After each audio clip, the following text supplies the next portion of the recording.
Mapagpalang araw sa inyong lahat mga bebs. At namataan ko nga itong kambingan dito sa Silang Cavite along Emilio Aguinaldo Highway. Ang specialty nila, of course, puro kambing.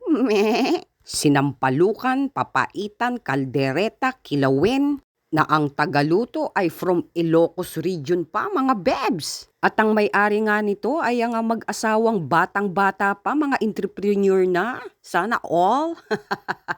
At eto dumating na nga ang ating mga orders mga bebs. Meron akong papaitan 150, meron akong kaldereta 250 at meron din akong kilawin 250. At generous ang servings nila mga bebs. Good for 2 or 3 na ito. At wala rin siyang anggo mga bebs. Yan ang gustong gusto kong luto sa mga kambing na pag kinain mo ay walang lansa at walang amoy at walang anggo. Lalo na pag nilagyan mo siya ng sili, meron siyang chili garlic. Mga bebs, kung gusto mong lagyan ng chili garlic, ay napakasarap din. Mas lalong nag-upgrade ang lasa pagka merong chili garlic.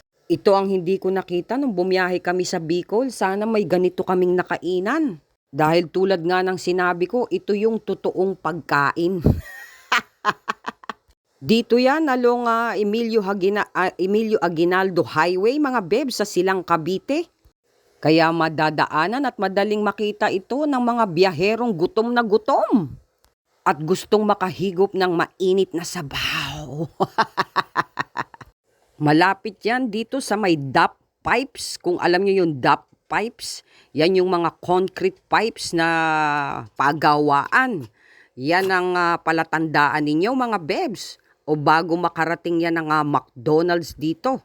Hindi sa McDonald's doon sa tabi ng Pure Gold yung nag-iisang McDonald's dito. At open sila from 10 a.m. to 9 p.m. And a shout out dyan sa Mercury Drug. Sana magkaroon na kayo ng stock na kape na gustong gusto ko. Lahat na lang ng Mercury Drug na malapit sa amin, pinuntahan ko, sinuyod ko. Bakit kasi yung paborito kong kape ay paborito rin ng iba? Dati walang pumapansin, ngayon na parating ubos. Kahit yung mga dilata ng mga gusto ko, ay parati ring ubos. Yung parati ko mga kinukuha, aywan ko ba? So kung ano yung paborito ko, meron ding nagpapaboritong iba. Shit! Buti na lang walang may paborito sa asawa ko. So yun lang mga bebs. Good vibes. Thank you for watching. Bye-bye.